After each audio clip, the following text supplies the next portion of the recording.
शिवसेनेच्या वर्धापन दिनानिमित्त खान्देश कुलस्वामिनी श्री एकविरा देवी मंदिरात शिवसेना उद्धव बाळासाहेब ठाकरे पक्षाच्या वतीने महाआरती करण्यात आली। यावेळी महाराष्ट्र नवनिर्माण सेनेचे पदाधिकारी आणि कार्यकर्ते यांना देखील आमंत्रित करण्यात आले होते।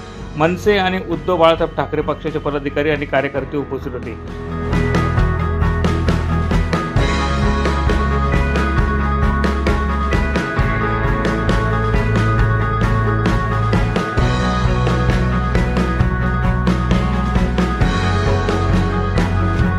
एकविरा माता ही ठाकरे बंधूंची कुलदेवता आहे। आज शिवसेनेच्या वर्धापन दिनी आई एकविराच्या चरणी आम्ही प्रार्थना करीत आहोत की धुळ्यातले शिवसैनिक व मनसैनिक एकत्र येऊन ठाकरे बंधूंनी महाराष्ट्राच्या हिताकरता एकत्र आलं पाहिजे। ही सर्व कार्यकर्त्यांची महाराष्ट्रातल्या जनतेची इच्छा आहे। भ्रष्टाचाराच्या पैशावर भारतीय जनता पक्ष व शिंदे हे इतर राजकीय पक्षांचा लचका तोडू इच्छितात, तर त्या हरामखोरांना त्यांची जागा दाखवण्याकरता ठाकरे बंधूंनी एकत्र आले पाहिजे। ही सर्वसामान्य जनतेची इच्छा आहे, ती लवकर पूर्ण हो असं आई एकविरा चरणी आम्ही विनंती केली। ज्या प्रकारे महाराष्ट्रामध्ये सन्माननीय राजसाहेब आणि सन्माननीय उद्धव साहेब हे ठाकरे बंधू दोघं एकत्र यावे यासाठी खास करून संजय राऊत साहेब जे प्रयत्न करत आहे महाराष्ट्रात, त्याच प्रकारे धुळ्यामध्ये आज अतुल भोंनी प्रयत्न केलेला आहे आणि आम्हाला या ठिकाणी सोबत आरतीला बोलवलं आणि अतुल भोंनी मला सांगितलं की बाबा तुम्ही या सगळे मनसेचे पदाधिकारी या, आपण आपले खानदेशचे कुलस्वामिनी आईसाहेब एकविरा माता यांच्या चरणी साकडे घालू की या महाराष्ट्रामध्ये वाढलेला अत्याचार, भ्रष्टाचार आणि सगळ्या अनिती गोष्टी संपवण्यासाठी म्हणून आणि स्वर्गवासी हिंदुहृदय सम्राट बाळासाहेब ठाकरे यांचं स्वप्न पूर्ण करण्यासाठी म्हणून ठाकरे बंधूंनी एकत्र यावं, सन्मान्य राजसाहेबांनी आणि सन्मान्य उद्धव साहेब ठाकरेंनी एकत्र यावं अशी आपण आई एकविरा चरणी प्रार्थना करू असा मला निरोप आला अतुल भोंचा आणि मी तुरंत लगेच सगळे आम्ही मनसैनिक या विनंतीला मान देऊन लगेच या ठिकाणी आलो। आणि खरंच माझी नाही, प्रत्येक महाराष्ट्रातल्या एका प्रामाणिक निष्ठावंत कार्यकर्त्याची मग तो शिवसेनेचा असो का महाराष्ट्र नवनिर्माण सेनेचा असो, प्रत्येक मराठी जनमानसाची इच्छा आहे आणि काळाची गरज आहे की सन्मान्य राजसाहेब ठाकरे आणि सन्मान्य उद्धव साहेब ठाकरे एकत्र आले पाहिजे। आणि आम्ही आई एकविरा मातेच्या चरणी साकडे घातले की आई साहेब या दोघं भावांना सद्बुद्धी दे आणि यांच्या हातून या महाराष्ट्राचं कल्याण कर, या दोघांना एकत्र आण।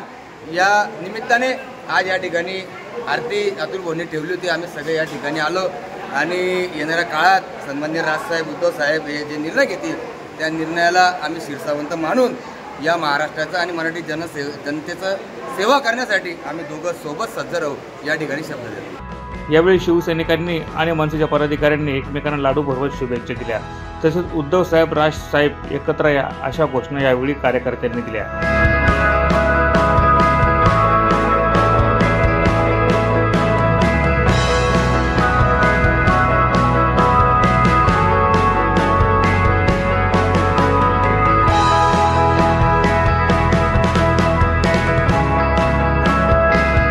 प्रतिनिधी रूपक बिरारी, माझा महाराष्ट्र न्यूज, धुळे।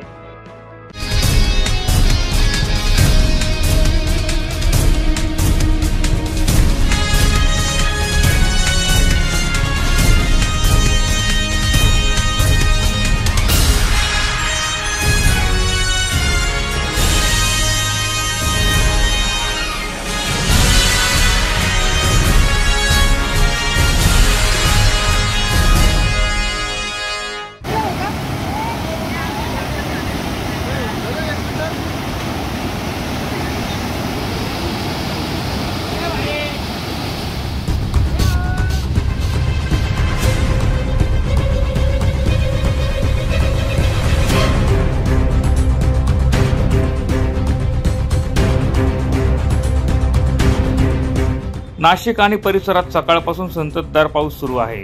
त्यामुळे गोदावरी नदीला पूर आला असून दुतोंड्या मारुतीच्या छातीपर्यंत पाणी वाढले आहे। जोरदार पावसाचा अंदाज नाशिकसाठी होताच आज सकाळपासून जोरदार पाऊस होत असून या पावसात गोदावरी तुडुंब भरून वाहू लागली आहे।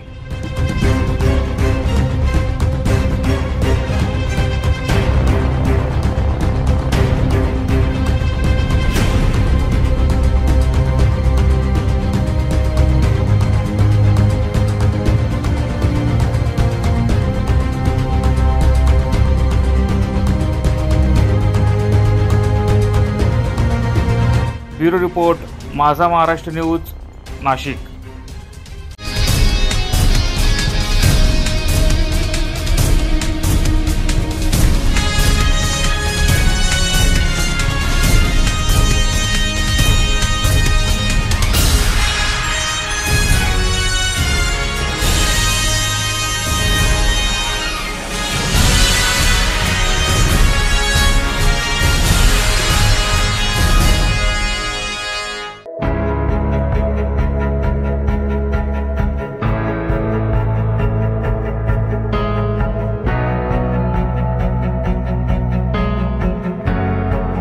शिवसेना शिंदे गटाचे मुख्य नेते तथा उपमुख्यमंत्री एकनाथ शिंदे व खासदार डॉक्टर श्रीकांत शिंदे यांच्या सूचनेनुसार आज शिवसेनेचे जिल्हा प्रमुख मनोज मोरे व महानगर प्रमुख संजय वाल्ले यांच्या मार्गदर्शनाखाली शिवसेना पक्षाच्या धुळे महानगराच्या उपमहानगर प्रमुखपदी इम्रान शेख यांची नियुक्ती करण्यात आली. यावेळी इम्रान शेख यांनी सांगितले की मुस्लिम बहुल भागात मोठ्या प्रमाणात शाखा काढून शिवसेना प्रमुख बाळासाहेब ठाकरे यांचे विचार निष्ठेने सर्वसामान्य नागरिकांपर्यंत पोहोचवण्याचा प्रामाणिक प्रयत्न करेल व उपमुख्यमंत्री एकनाथ शिंदे यांनी माझ्यावर दाखवलेला विश्वास मी सार्थ ठरवेल, अशी प्रतिक्रिया त्यांनी यावेळी दिली.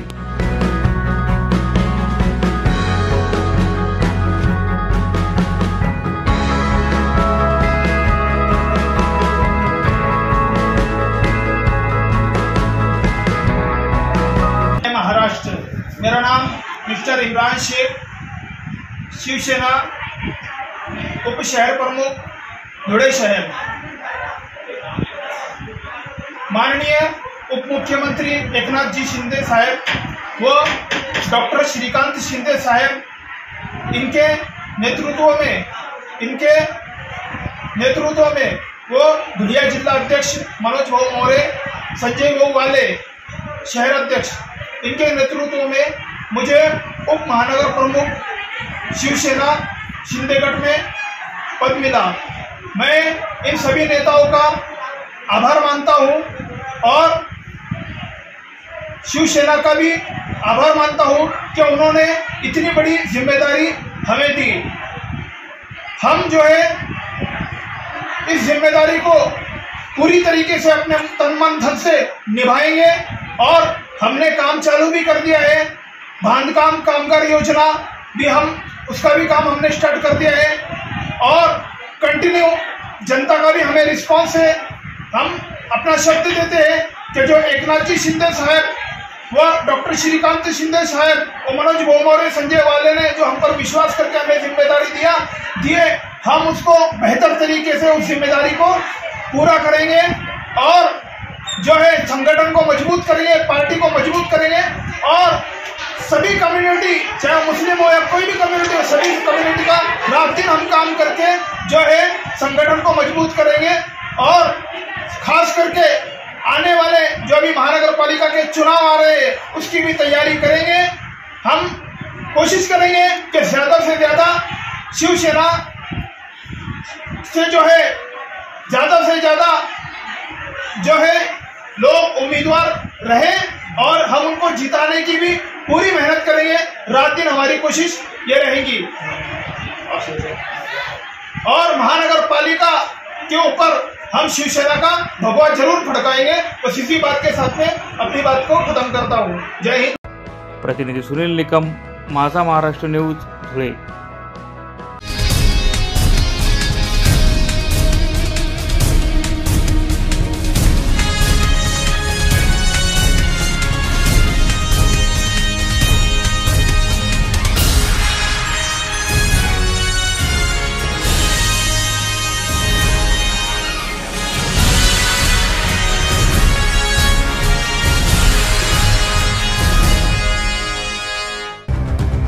धुळ्यात राजकीय दबावातून खोट्या गुन्ह्यांची मालिका सुरू असून या खोट्या गुन्ह्यात परिवारातील सदस्यांना गोवण्याची दाट शक्यता असल्याचा आरोप करत बेबीबाई राजू देवरे यांनी पोलीस अधीक्षकांकडे कैफियत मांडत सखोल चौकशी करण्याची मागणी केली आहे. न्याय न मिळाल्यास वरिष्ठ स्तरावर जाण्याचा इशारा देखील देवरे कुटुंबियांनी दिला आहे. काही दिवसांपूर्वी धुळ्यातील चिचोड गावाच्या उड्डाण पुलाखाली देवरे कुटुंबियांची जावई असलेले बबलू सुरेश बागुल यांच्यावर राहुल गजानन थोरात व बबलू मेहत्तर यांनी कोयत्याने हल्ला केला होता. त्याबाबतचा गुन्हा देखील दाखल झाला होता. मात्र सदरचा दाखल झालेला गुन्हा मागे घेण्यासाठी सदरचा आरोपी थोरात हा स्वतःच्या अंगावर जखमा करून मुलगा निलेश देवरे व भाऊ प्रकाश ऐरे यांना वारंवार खोटा गुन्ह्यात अडकवण्याची धमकी देत असल्याचा आरोप निवेदनातून करण्यात आला आहे. त्यामुळे आमच्या कुटुंबातील सदस्यांवर खोटा गुन्हा दाखल होण्याची दाट शक्यता असून पोलीस प्रशासनाने या प्रकरणाची सखोल चौकशी करून न्याय द्यावा अशी मागणी देवरे कुटुंबियांनी पोलीस प्रशासनाकडे केली आहे।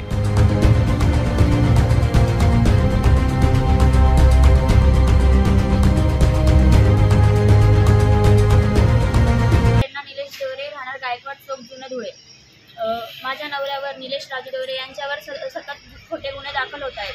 तर त्या गुन्ह्यांबद्दल तपास न करता चौकशी न करता त्यांना आरोपी गुन्हेगार ठरवून दिला जातोय। आता जर टाल्या नावाचा राहुल गजानन थोरात या व्यक्तीने परत आम्हाला फोन लावून धमकी दिलेली, आता मी माझं डोकं फोडतो, तुमच्या नावाची कंप्लेंट करतो, मला 2000 रुपये द्या। तो सतत माझ्या नवऱ्याकडून पैशाची पण मागणी करत असतो। फोन लावतो, मी दारू प्यायला बसलोय, पैसे दे नाही तर मी आता अंग कापून घेईल। त्याने आम्हाला काल रात्री माझे मामसासरे प्रकाश पांडुरंग आयरे यांना रात्री 3 वाजेला फोन लावून सांगितलं की मी तुम्हाला का बरं मारलं, तुम्हाला इथं मारलं तिथं मारलं, तर म्हणजे शिवाजी शाळेजवळ मारलं, महानगरपालिकेजवळ मारलं, असे तो स्पॉट सांगतोय। तर त्या ठिकाणी जाऊन माझा नवरा खरंच तिथं होता का, माझे मामसासरे खरंच तिथं होते का, याची साहेबांनी चौकशी करायला पाहिजे। पोलीस स्टेशनला गेलो तर ते सांगता आम्ही तुमची मदत नाही करू शकत, आम्हाला वरतून दबाव आहे। दबाव, राजकारणी दबावामुळे धुळ्यामध्ये गुन्हेगारी वातावरण निर्माण करताय। तो टाला हा 9 जूनला माझे नंदोई बबन बबलू बागुले यांच्यावर त्याने हल्ला केला। आम्ही तालुक्याला गुन्हा दाखल करायला गेलो, त्या ठिकाणी तो सोबत विक्की परदेशी नावाच्या व्यक्तीला सोबत घेऊन आला होता। आमच्यावर तो दबाव टाकत होता की याच्याबद्दल गुन्हा दाखल करू नका, नाही तर आम्ही पुढे तुमचं पाहून घेऊ। तो आमच्यावर दबाव निर्माण करत होता। तर तरी ते पोलीस आणि हा टाला नावाचा व्यक्ती सतत हद्दपार असतो, त्याच्यावर दखलपात्र असे भरपूर गुन्हे दाखल केलेले आहे। सतत त्याला हद्दपार तडीपार केलेलं असतं, तरी पण तो धुळ्याच्या आवारात धुळ्याच्या पूर्ण हद्दीमध्ये फिरत असतो। पोलीस प्रशासन याच्याबद्दल दखल घेत नाही। जो व्यक्ती गुन्हेगार नाहीये त्याला गुन्हेगार करण्यास प्रवृत्त का केलं जातंय, मला याच्यावर जबाब पाहिजे। 24 तासाच्या आत याच्यावर कारवाई व्हायला पाहिजे। तो नेहमी अंगाला मारेल, डोक्याला मारेल, कुठे दुखापत करेल, आमचं नाव घेईल, ही कुठला न्याय व्यवस्था चालू इथं धुळ्यामध्ये? प्रत्येक ठिकाणी तेच ऐकायला मिळतंय, त्याच्यावर चौकशी मिळत नाहीये। देवपूर पोलीस स्टेशनला परत आजच्या 15 दिवसा पहिले एक गुन्हा दाखल झाला, त्याच्यावर पण चौकशी न करता गुन्हेगार माझ्या नवऱ्याला करून दिलेला आहे। खरंच त्या ठिकाणी ते सुरुची हॉटेलजवळ माझा नवरा होता का, त्या रूपचंद आयरेला मारलेलं होतं का, खरं रामचंद्र आयरेला मारलेलं होतं का, खरं मध्ये या गोष्टी घडल्या, याची चौकशी तर करायला हवी। त्यांना गुन्हेगार करून दिलं। 394चा आरोपी, 307चा आरोपी, अशा कोणत्याच प्रकारचे गुन्हे माझ्या नवऱ्याने केलेले नाहीये। जर माझा नवरा त्या ठिकाणी ना, तो माझ्यासोबत आहे माझा नवरा रात्री पात्रीला, तर मी कसं काय ऍक्सेप्ट करू की माझ्या नवऱ्याने कोणाला मारलेलं आहे? अशी सर्रास नावं टाकताय, गुन्हेगार करताय। तर आज या 24 तासाच्या आत CCTV फुटेज वगैरे चेक करून व्यवस्थित कारवाई नाही करण्यात आली तर आम्ही नाशिकला माननीय IG साहेबांकडे निवेदन द्यायला जाणार आहे। तिथूनही आम्हाला जबाब नाही भेटला तर आम्ही अजून वरती महासंचालकांकडे जाणार आहे। मला याच्याबद्दल संपूर्ण चौकशी पाहिजे। यावेळी देवरे परिवारातील सदस्य मोठ्या संख्येने उपस्थित होते।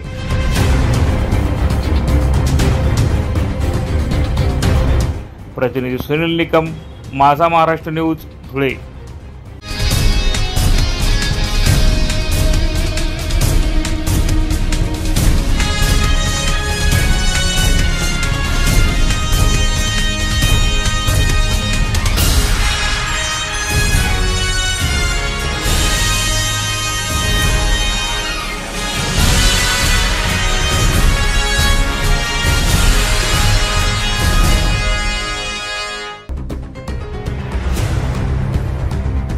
शहादा शहरातील दोंडाच्या रोडवरील स्टेट बँक ते पंचायत समिती कार्यालयादरम्यान सकाळी 11 वाजेच्या सुमारास एक मालवाहू ट्रक रस्त्यावरील खोल खड्ड्यात कोसळल्याची घटना घडली आहे।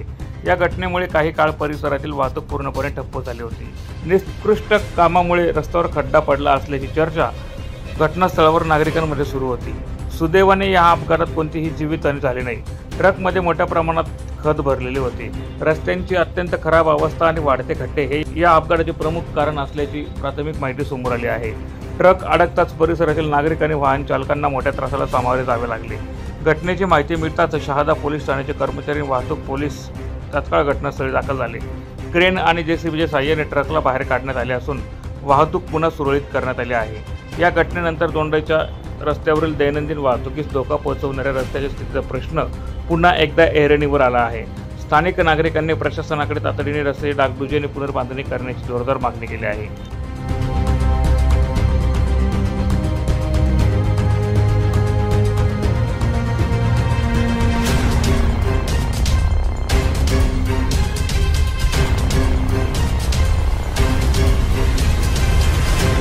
प्रतिनिधी प्रवीण चव्हाण, माझा महाराष्ट्र न्यूज, शहादा।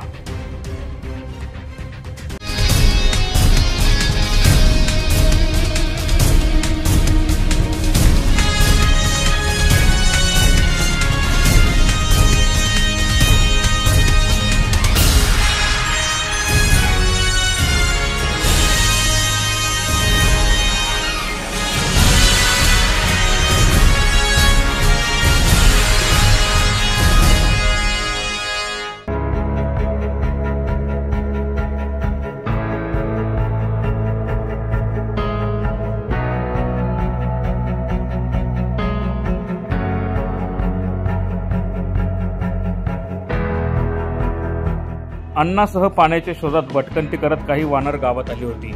गावातील नागरिकांनी माणुसकीचे दर्शन घडवत आलेल्या वानरांना पाणी आणि खाण्याची सोय उपलब्ध करून दिल्याने वानर सेना देखील ग्रामस्थांमध्ये मिसळून गेली होती। वानरांनी बराच काळ गावात घालवल्याने गावातील नागरिकांसह लहान मुलांमध्ये आनंदाचे वातावरण निर्माण झाले होते। बऱ्याच वर्षानंतर गावात वानर दाखल झाल्याने ग्रामस्थांमध्ये उत्साहाचं वातावरण बघायला मिळालं।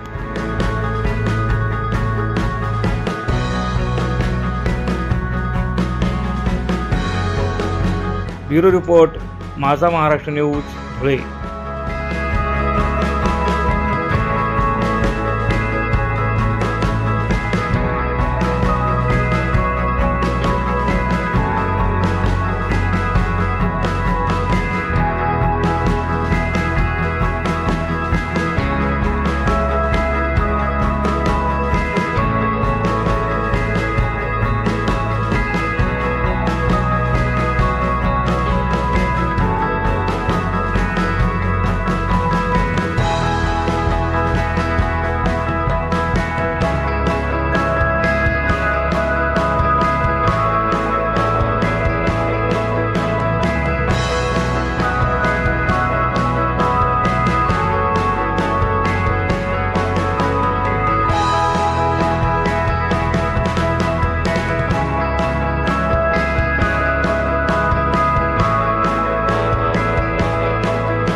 इयत्ता पहिलीपासून तिसरी सक्तीची भाषा म्हणून हिंदी नकोच या मनसे अध्यक्ष राज ठाकरेंच्या आदेशाची धुळ्यात अंमलबजावणी करण्यासाठी मनसेच्या वरिष्ठ पदाधिकाऱ्यांच्या नेतृत्वात शाळा व्यवस्थापकांना निवेदन देण्यात आले। तसेच मनसे प्रमुख राज ठाकरेंनी तुमच्यासाठी खास पत्र पाठवलं आहे।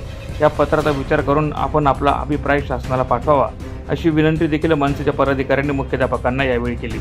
यावेळी राज्य सचिव प्राची कुलकर्णी यांच्या नेतृत्वाखाली जिल्हा सरचिटणीस अजित राजपूत, संतोष मिस्त्री, जितेंद्र बैसाने, दीपक बच्छाव, श्यामक दादाभाई हे पदाधिकारी उपस्थित होते। काल महाराष्ट्र शासनाने एक अध्यादेश काढला आहे शिक्षण विभागाने आणि त्यामध्ये सुरुवातीपासून पहिलीपासूनच हिंदी हा ऐच्छिक विषय करण्याचा घाट घातलेला आहे आणि कुठेतरी आपली माय मराठी राज्यभाषा जी आपली महाराष्ट्राची मराठी भाषा आहे हिला कुठेतरी डावलण्याचा हा प्रयत्न होत असून कुठेतरी मराठीची गळचेपी करण्यासाठी ही सुरुवात आहे। सन्माननीय राजसाहेब ठाकरे आणि महाराष्ट्र नवनिर्माण सेना याने ह्या घटनेचा आणि ह्या GRचा तीव्र शब्दात विरोध केलेला आहे। सन्माननीय राजसाहेब यांनी काल पत्रकार परिषद घेऊन आपलं स्पष्ट मत याबाबत विशद केलेलं असून आम्हा सर्व मनसे सैनिकांना साहेबांनी आदेश दिलेले आहेत की आपण धुळ्यातील प्रत्येक शाळांमध्ये जाऊन आपण माझं जे पत्र आहे सन्माननीय राजसाहेबांनी पत्र पाठवलेलं आहे ते पत्र त्यांनी मुख्याध्यापकांना द्यायला सांगितलेलं आहे आणि कुठेतरी मुख्याध्यापकांनी यावर विचार करून त्यांनी आपला अभिप्राय शासनाकडे मांडायचा आहे। महाराष्ट्र नवनिर्माण सेनेचा हिंदीच्या ह्या ऐच्छिक विषयाला तीव्र शब्दात विरोध आहे। हिंदी आणि कुठली तिसरी भाषा हा पूर्ण भारतात कुठेच नाही आहे, इव्हन गुजरातमध्ये सुद्धा नाही आहे, फक्त महाराष्ट्रात इतका तो कुठेतरी महाराष्ट्राच्या मनसेला आणि मराठी माणसाला कुठेतरी दाबायचा प्रयत्न हा होत आहे आणि ही बाब मनसे महाराष्ट्र नवनिर्माण सेना कधी खपून घेणार नाही। जर हा अध्यादेश रद्द नाही झाला तर सन्माननीय राजसाहेब ठाकरे यांच्या आदेशाने आम्ही रस्त्यावर उतरून याचा तीव्र निषेध करणार। जय हिंद, जय महाराष्ट्र। प्रतिनिधी रूपक बिरारी, माझा महाराष्ट्र न्यूज धुळे.